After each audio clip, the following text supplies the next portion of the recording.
sénateurs reprennent avec les hémicycles. Une session budgétaire attendue avec l'électricité dans l'air. Une pétition couvre l'Assemblée nationale contre quelques membres du bureau.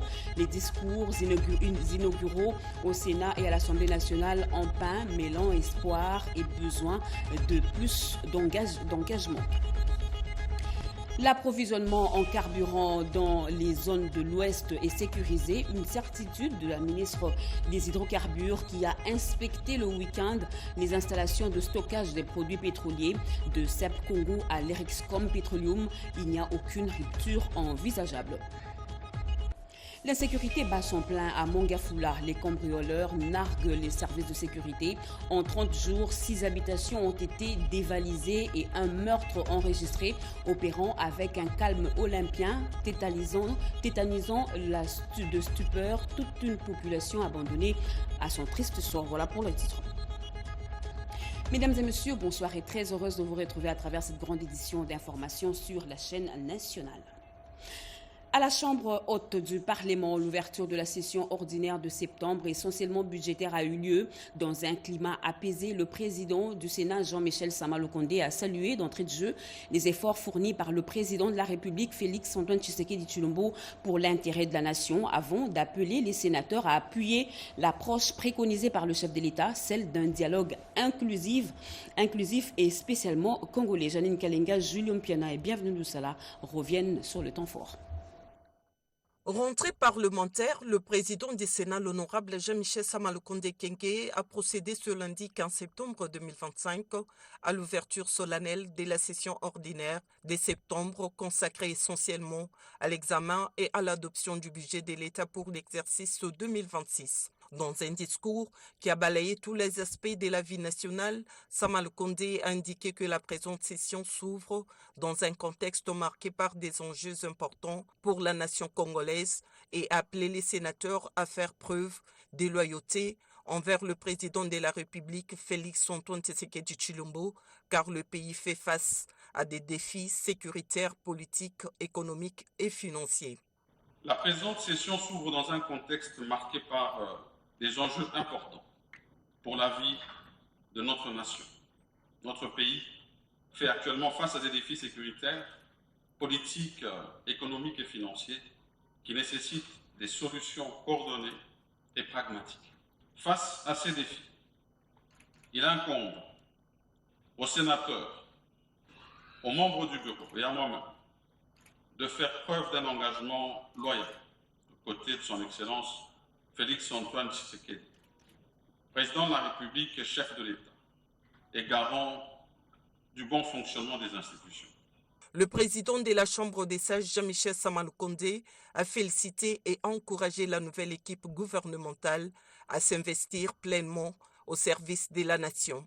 J'encourage cette équipe à s'investir pleinement au service de la nation, en menant des actions concrètes pour relever les nombreux défis auxquels nos populations sont confrontées. Sama-Lukonde a salué les avancées diplomatiques caractérisées par quelques accords pour la paix dans la partie orientale de la République démocratique du Congo, avant d'exhorter les sénateurs à plus de rigueur dans l'examen du projet de loi des finances de l'exercice 2026 et dans les suivis de son exécution à travers un contrôle parlementaire républicain.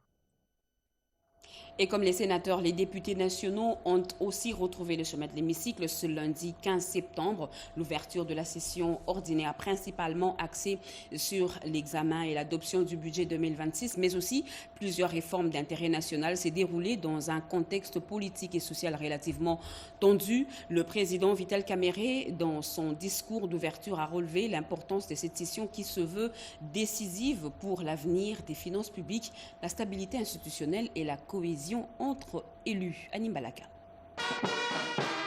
Dans son allocution d'ouverture, le président de la Chambre basse du Parlement, Vital Kamerhe, a planté les décors d'une session essentiellement consacrée à l'examen du projet de loi des finances 2026, remis plus tôt dans la journée par la première ministre Judith Suminwa Tuluka, avec un suivi particulier des réformes fiscales, de la gestion de la dette et des partenariats publics-privés. Évoquant les pétitions introduites contre les membres du bureau, le président Kamere a reconnu la légitimité de cette démarche parlementaire tout en invitant les élus à ne pas donner l'occasion à l'ennemi de transformer une action parlementaire compréhensible en instrument de déstabilisation. Fidèle à son image de pacificateur, le président Vital Kamerhe a présenté ses regrets les plus sincères à ceux qui auraient pu se sentir froissés par son attitude. Ma trajectoire personnelle porte le témoignage de mon engagement patriotique. Toute ma carrière a été consacrée à un seul idéal, servir notre peuple. Ma loyauté envers la nation n'a jamais faibli, ni face à l'épreuve du temps, ni devant l'adversité politique.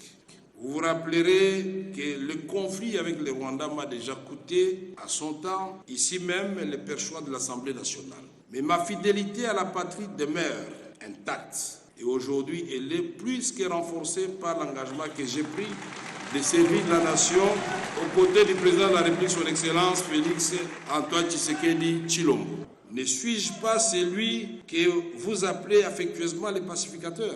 Aujourd'hui encore, je serai pacificateur jusqu'au bout. Cette session budgétaire s'annonce ainsi décisive tant pour l'avenir des finances publiques que pour la stabilité et l'unité des institutions.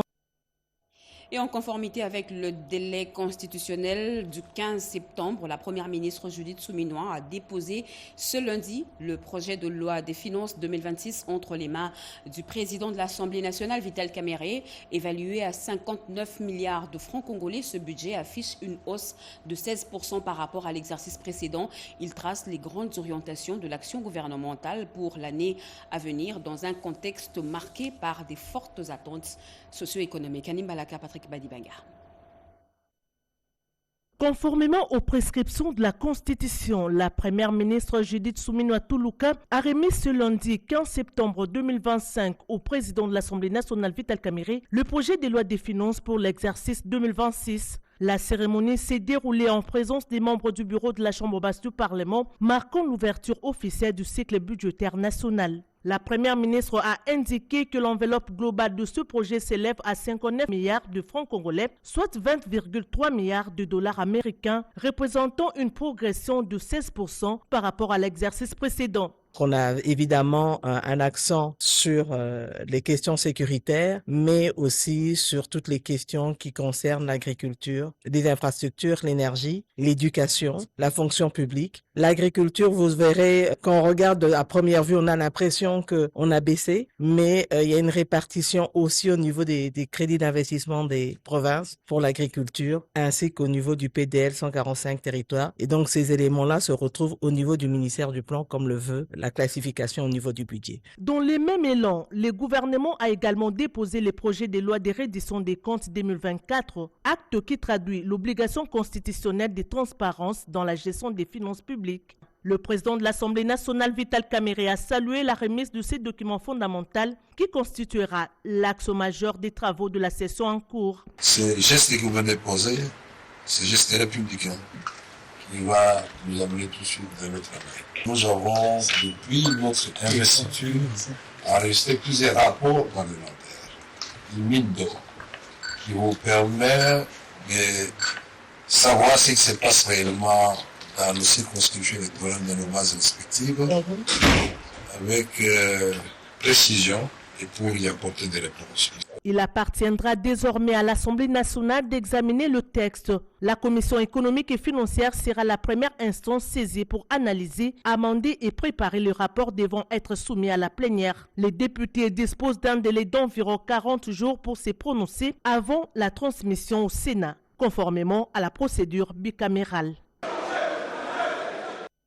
La rentrée parlementaire de ce lundi au Palais du Peuple a posé un sérieux problème de mobilité.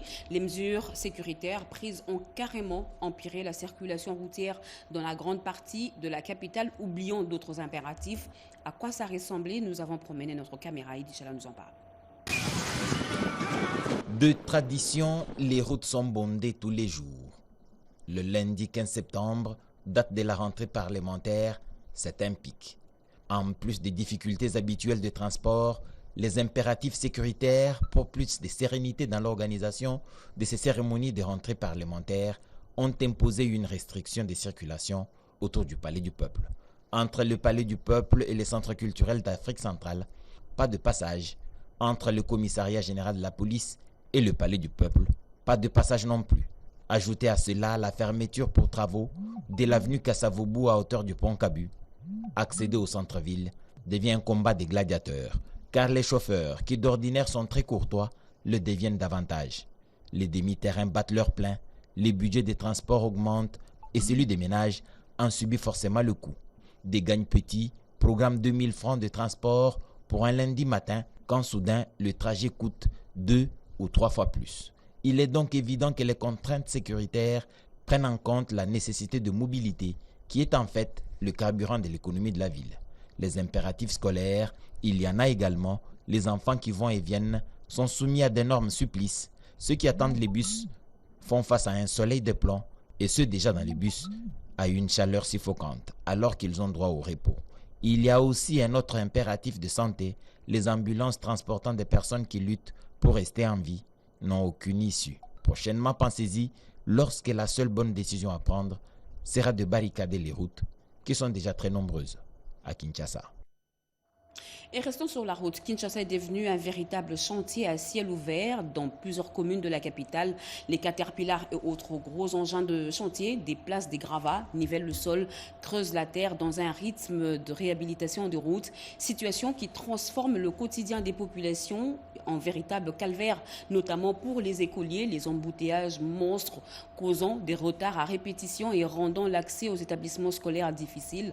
Entre espoir et mieux-être et frustration face aux désagréments actuels, Patricia Ongou, Anastasie Doumbou nous emmène sur la route. Regardez.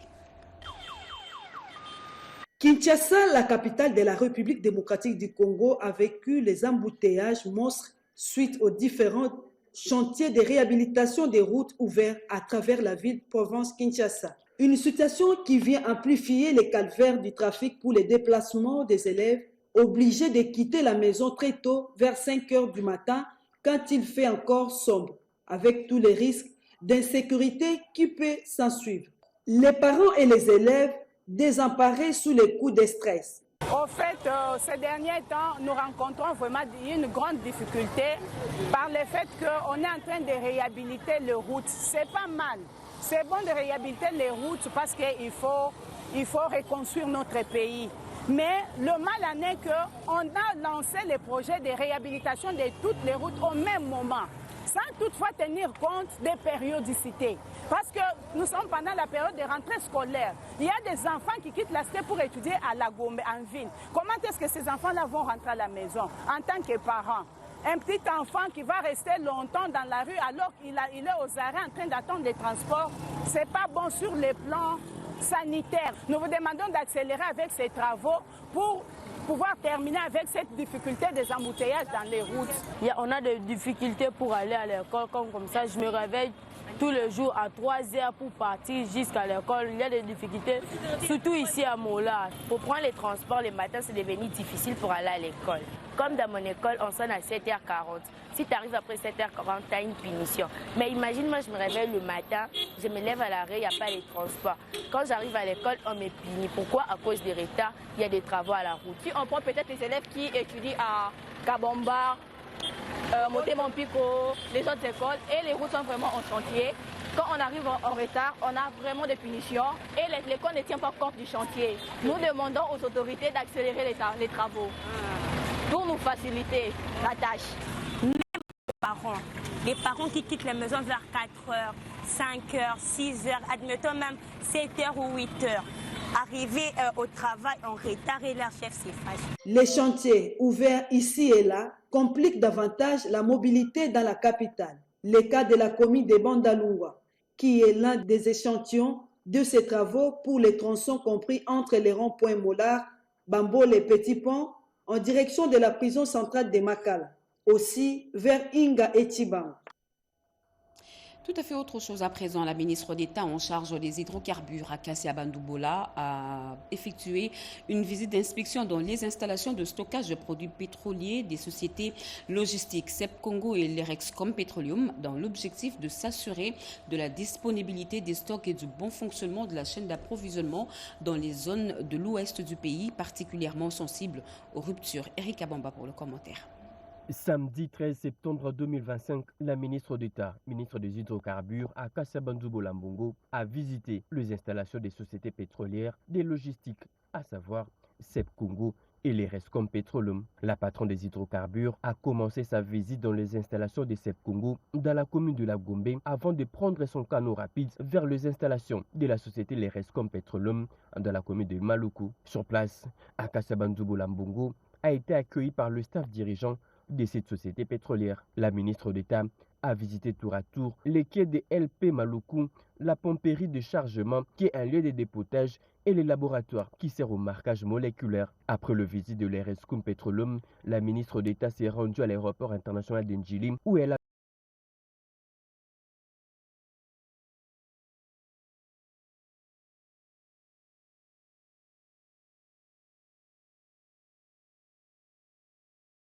est menacée par les habitations tout autour. La patronne des hydrocarbures, Akassia Bandoubola Mbongo, explique pourquoi elle a choisi les sociétés pétrolières des logistiques. Je suis satisfait de voir qu'il y a l'infrastructure existe. Nous discuterons éventuellement des difficultés rencontrées par certains logisticiens, entre autres la CEP et l'Erexcom Petroleum, pour voir dans quelle mesure le gouvernement peut accompagner et mettre des moyens pour que l'approvisionnement national soit efficace et qu'il n'y ait pas de rupture au niveau intérieur du pays. La ministre d'État a bouclé sa descente à Funa, commune de Maluku, dans un dépôt des produits pétroliers.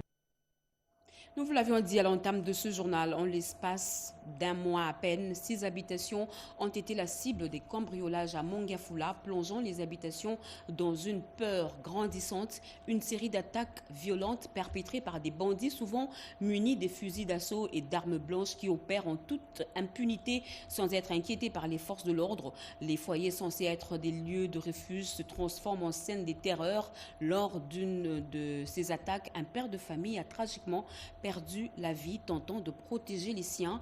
Un drame de plus qui met à rude preuve les capacités des autorités locales. D'Enbalaka, Oscar Mbalkaïch. Les habitants de Mongafula n'y savent plus à quel sens vouer. L'insécurité devient de plus en plus grandissante. 6 maisons ont été cambriolées en l'espace d'un mois. Des voleurs à main armée ont su opérer sans être inquiétés par le service de sécurité de cette municipalité. Ces habitants qui se croyaient en sécurité dans leur propre maison ont été surpris par des bandits qui, en plus de fusils d'assaut, étaient armés de burins, marteaux et autres barres de mine pour défoncer les portes, quelle que soit leur nature. Un père de famille a été abattu devant sa femme et ses enfants alors qu'il tentait de se défendre.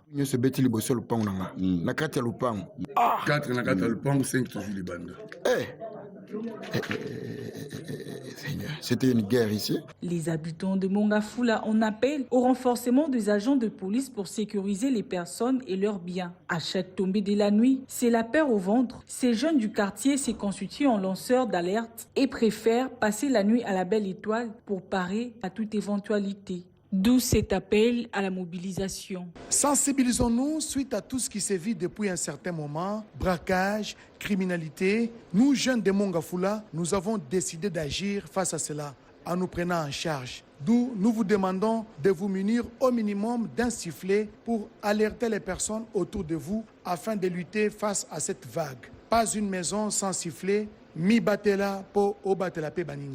seul mot d'ordre pour ces jeunes déterminés à se prendre en charge, c'est de disposer d'un sifflet pour signaler toute menace.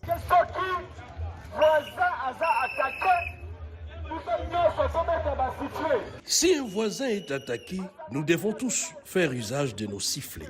Massangambila est en proie à l'insécurité, vous le savez, et nous devons nous souder les coudes pour y faire face.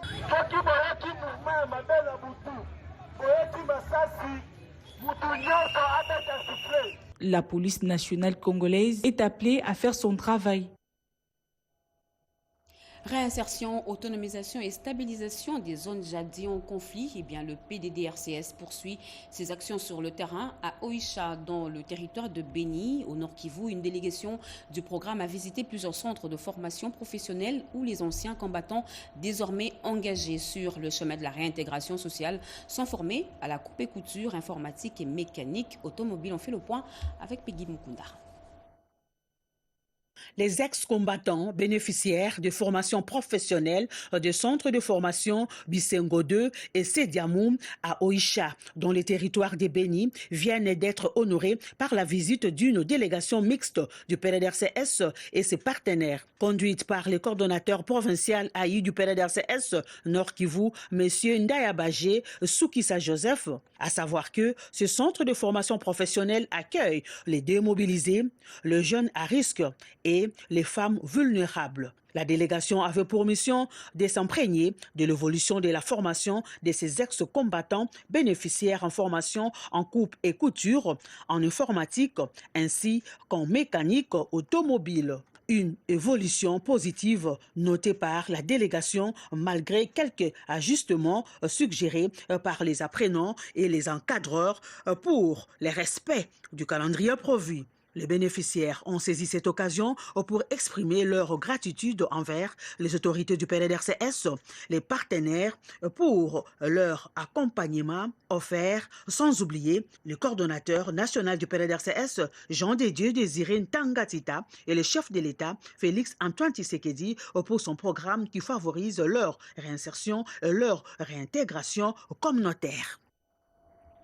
Parlons à présent de ce rendez-vous culturel de haute portée symbolique et diplomatique qu'a accueilli la ville de Saint-Pétersbourg en Russie, la 11e édition du forum United Cultures, la République démocratique du Congo, par le truchement de la ministre Yolande Elébé, a pris part à ces assises. Elle a rappelé que la RDC est prête à jouer sa partition sur la scène mondiale avant de réaffirmer l'importance de la coopération culturelle internationale. Chimène de Dondo et Fanny Malonga.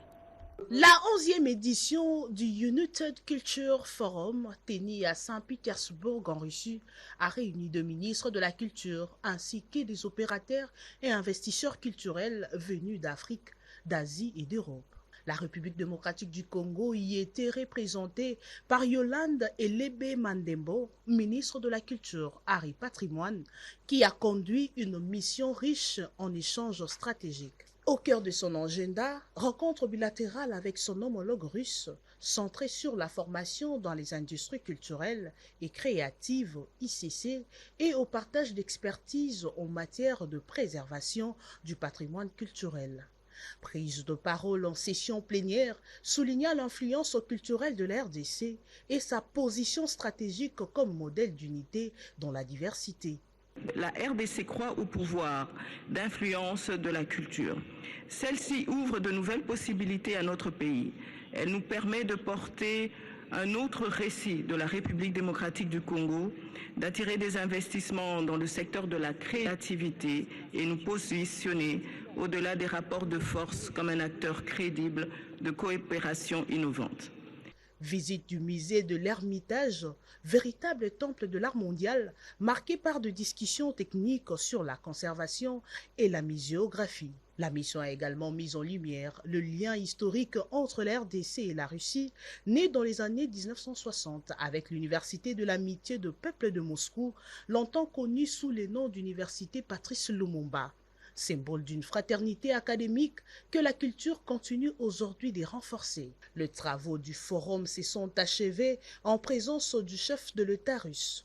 Le président Vladimir Poutine a officiellement clos cette 11e édition, saluant la vitalité des échanges interculturels et l'importance de la culture comme vecteur de dialogue entre les nations. Et la ministre de l'Environnement, Développement durable et Nouvelle économie du climat, Marie Nyangendambo, a reçu l'ambassadeur de France en RDC venu lui présenter le nouveau directeur général de la française de développement. Rémi Marceau a aussi émis le vœu de voir les Congolais riverains des forêts en tirer les dividendes. Guilan Kassou et Edith Chala, commentaire. Le monde respire grâce aux forêts congolaises et les populations qui en sont les gardiennes doivent être rétribuées. Ce n'est que justice, mais il faut un plaidoyer pour convaincre les pollueurs et autres partenaires d'en tirer toutes les conséquences. La ministre de l'Environnement, Développement durable et Nouvelle économie du climat, Marie Nyange Ndambo, qui en a fait une de ses munitions dans la guerre contre le réchauffement climatique, peut compter sur la France, dont l'ambassadeur à Kinshasa, Rémi Marichaud, estime que la préservation des forêts congolaises mérite une valorisation financière. Les enjeux globaux du changement climatique étaient de réserver notre première réunion au Congo pour définir un plan d'action, pour définir des urgences, de développer des programmes de long terme pour soutenir la protection de la forêt congolaise. C'est la mise en place d'un système de rémunération pour services environnementaux. C'est-à-dire que la réalité, c'est que la RDC, ses voisins et les populations de RDC rendent un service à la planète en préservant leurs forêts. Et que ce service qui est rendu à la planète mérite une rémunération. Et je pense que cette question de la rémunération des services environnementaux sera au cœur de la COP30. C'était également l'occasion pour l'ambassadeur de présenter Hervé Kona, nouveau directeur de l'Agence française de développement AFD en RDC. Des projets bilatéraux innovants sont au programme avec un renforcement du dialogue avec les partenaires. Il est apparu au cours de ces entretiens une nécessité d'un plan d'action d'urgence en lien avec les enjeux climatiques actuels en préparation de la COP30. Vers un tourisme panafricain sans barrière, le ministre Didier Mazenga a échangé avec une délégation ghanéenne dans la logique de la campagne pour l'unité africaine et la libre circulation sur le continent. Une belle trouvaille pour faire avancer le plaidoyer pour une Afrique sans frontières avec à la clé un visa unique et gratuit entre 38 États dont la RDC. Une initiative saluée à juste titre par le ministre du Tourisme. On fait le point avec Yulia Tunakov. Le ministre du Tourisme Didier Mazenga Mukanzu a échangé ce lundi 15 septembre 2025 à son cabinet avec une délégation ghanéenne, membre d'une organisation panafricaine dénommée Trans-Africa Tourism and Unity Campaign, conduite par l'honorable Ras Moubarak. Cette délégation, soutenue par le gouvernement ghanéen dans sa campagne baptisée Afrique sans frontières ou Visa Free, est venue plaider auprès du gouvernement congolais à travers le ministère des Affaires étrangères et celui du tourisme pour solliciter l'implication de la RDC dans cette campagne qui s'inscrit dans le cadre des initiatives conçues dans l'agenda 2063 de l'Union africaine et celle de la zone de libre-échange continentale africaine, ZLECAf. Nous prêchons un message d'unité. Nous prêchons un message d'unité, le tourisme au niveau de l'Afrique. Nous sommes en train de nous battre pour que les peuples africains voyagent au niveau de l'Afrique sans utiliser le visa. Et ça sera aussi une opportunité pour augmenter les entrées au niveau des hôtels parce qu'ils auront à payer les hôtels et c'est une opportunité aussi d'emploi de plus. Vous voyez, ce mouvement sans payer les frais de visa augmente la capacité au niveau du commerce. Je remercie sincèrement le ministre du Tourisme pour cet accueil chaleureux qu'il nous a réservé. La traçabilité et la transparence des opérations fiscales au centre des préoccupations. À Lubumbashi, dans le Haut-Katanga, le comité d'orientation de la réforme des finances publiques a réuni experts et partenaires pour évaluer le logiciel Logirad, un outil numérique utilisé par la DGRAD et les services d'assiette qui permet de mieux gérer le droit, taxes et redevances de l'État. Cédric Elina. Plus d'engagement dans la mobilisation des recettes non fiscales, la DGRAD s'y emploie. Son directeur général, Étienne Otudi Lutula, est arrivé dans le Haut-Katanga. Une brève rencontre sous les paillotes de l'hôtel Pullman Grand Caravia avec les directeurs, chefs des divisions, chefs de bureau et chefs des ressorts. Le patron de la DGRAD a rappelé l'objet de son séjour de travail à Lubumbashi. Vient ensuite l'atelier d'évaluation du logiciel de gestion intégrée de droits, taxes et redevances, Logirad, 3 ans après son lancement en septembre 2022. C'était en présence de la vice-ministre des Finances et du secrétaire exécutif du COREF. Organisé par les comités de pilotage et d'orientation de la réforme des finances publiques COREF, avec l'appui des partenaires au développement, cet atelier a eu le mérite d'arriver à déceler les faiblesses dans le fonctionnement du Logirad et de proposer des pistes de solutions. Les réclamations et ou plaintes enregistrées par la DGRAD là sur l'utilisation de la plateforme Logirad se résume en termes de non-affichage des notes de taxation des années antérieures, d'accès aux données intégrées entre la taxation et l'ordonnancement pour faciliter la recherche avancée. Les logirades, dans son implémentation, fait partie du projet de la gouvernance financière et c'est aussi une plateforme de gestion informatisée dans la procédure de collecte des droits, taxes et redevances du pouvoir central et assure en même temps la traçabilité des opérations effectuées par les services d'assiette et la DGRAD. Et l'Empire du Soleil Levant veut resserrer ses liens culturels et spirituels avec la RDC. L'ambassadeur du Japon dans notre pays a été reçu à Kamba, Nouvelle-Jérusalem, dans la province du Congo central, par le chef spirituel et représentant légal de l'église kimbanguiste, sa divinité Simon Kimbangu et Kiangani. La rencontre a eu lieu le 12 septembre, date historique marquant la naissance et l'arrestation du prophète Simon Kimbangu par le régime colonial belge en 1921. Everson Kababa. La cité sainte d'Nkamba, Nouvelle-Jérusalem, au lieu spirituel de l'église kimbanguiste en République démocratique du Congo, a accueilli Hideto Shiagawa, ambassadeur du Japon en RDC. Le diplomate a été reçu en audience par sa divinité, Papa Simon Kimbangu Kiangani, chef spirituel et représentant légal de l'église kimbanguiste, accompagné de son conseiller direct, Papa André Mbenza Kiangani. Cette rencontre s'inscrit dans le cadre du renforcement des liens de respect et de coopération entre les représentations diplomatiques et les institutions religieuses majeures du pays. Le diplomate japonais a débuté la journée par la visite de 2 sites où sont implantées les écoles conventionnées kimbanguistes sous la conduite du conseiller principal au cabinet du chef spirituel et représentant légal en charge de l'éducation. Au site de Ngombe Kinsuka, l'ambassadeur a palpé la réalité de dites écoles et a promis d'y travailler au niveau de son ambassade pour les réaménagements des infrastructures. À l'issue de sa visite, le diplomate a pris part active au culte d'action des grâces du 12 septembre, commémorant à la fois la naissance de Papa Simon Kimbangu, le père du kimbanguisme, en 1887 et son arrestation par le pouvoir colonial belge le 12 septembre 1921. Ma présence ici témoigne de l'amitié et de la coopération entre nos deux institutions que le Japon souhaite poursuivre et renforcer dans l'avenir. Sa divinité, Papa Simon Kimbangu Kiangani, chef spirituel et représentant légal, a salué cette visite qui témoigne la reconnaissance du combat de Simon Kimbangu à travers le monde. Le combat du père se voit aujourd'hui reconnu à travers le monde. Cette visite marque un geste de reconnaissance envers l'influence spirituelle, sociale et culturelle de l'église kimbanguiste, tout en ouvrant la voie à un dialogue interculturel entre le Japon et les communautés religieuses congolaises. Eux, ils ont été plébiscités par les organisations internationales pour la qualité de leur savoir. Les étudiants de l'université de Lubumbashi ont été présentés au recteur de cet alma mater, le professeur ordinaire Gilbert Kishiba. Les étudiants de l'université de Lubumbashi sont venus mardi 9 septembre 2025 dans l'amphithéâtre Chintambo de la faculté de droit, rendant hommage leur recteur et le comité de gestion de l'UNILU pour une année académique réussie. Monsieur le recteur, nous vous disons merci. Vous avez été avec nous tout au long de l'année. Vous nous avez supportés en tant que père, en tant que professeur et aussi en tant que recteur. Madame la déléguée, qui a chaleureusement remercié tout d'abord l'objectif qui est de l'université, la science, celle sacrifiée par le professeur. Ils ont sué, ils se sont donnés corps et âme pour que nous puissions au moins clôturer l'année académique, pour que nous puissions avoir des lauréats et lauréates à l'université de Lubumbashi. Ces étudiants ont présenté les leurs qui ont gagné des prix à différents échelons.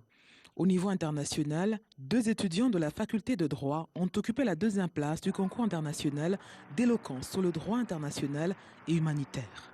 Au niveau national, Linda Moutalamo a été élue 2e vice-présidente chargée des relations avec les universités au sein de la représentation nationale des étudiants. De son côté, l'assistante Raïssa Dia a été élue chargée des relations publiques à la représentation nationale des jeunes. Et ici, je voudrais bien vous exhorter à rêver grand, à aller au-delà de vos limites. Prenant la parole, le recteur de l'université de Lubumbashi, le professeur ordinaire Gilbert Kishiba, a salué ces étudiants qui ont porté haut les couleurs de l'UNILU et qui marquent l'histoire de la RDC. Agir en toute responsabilité comme héritier du jubilé de platine, a-t-il lancé. Je voudrais saluer votre apport particulier et spécifique. Je salue au nom du conseil de l'université de Lubumbashi, du comité de gestion et du consortium des autorités à la base de vos facultés et écoles. Je salue votre victoire. Cette rencontre a été un moment de communion et de ressourcement entre le recteur, accompagné du comité de gestion, des doyens des facultés et directeurs d'école et des membres du conseil consultatif des étudiants de l'UNILU. Revenons à Kinshasa où les victimes des inondations des pluies diluviennes d'avril dernier ont été inhumées dignement. Regardez.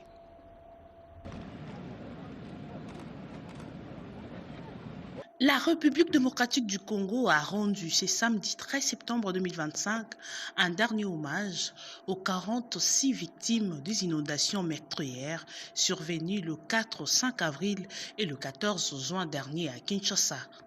Parmi elles, 7 enfants disparus prématurément.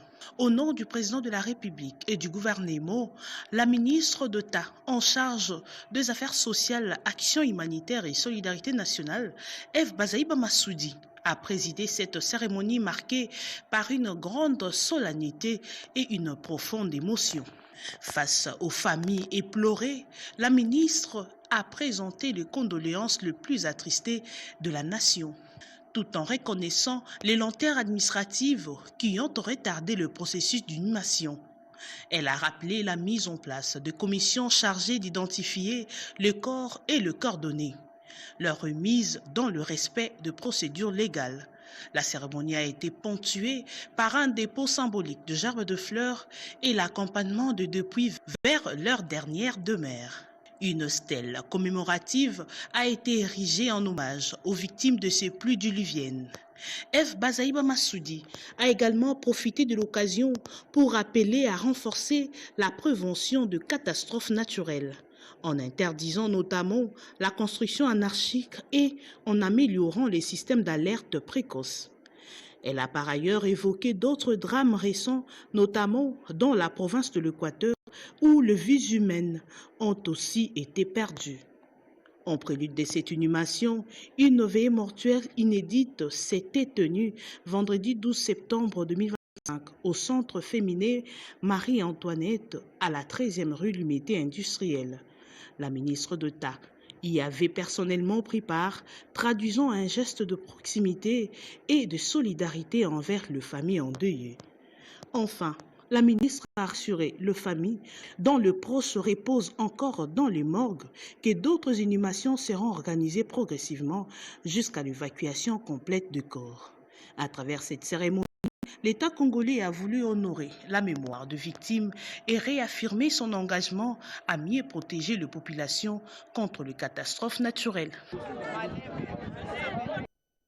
Et juste après ce journal, vous suivrez en page magazine l'adoption de l'avant-projet de budget adopté lors du Conseil des ministres, 20,3 milliards de dollars américains comme budget pour l'année 2026. L'opinion publique se demande quels sont les éléments qui concourent à une telle augmentation du budget de la RDC.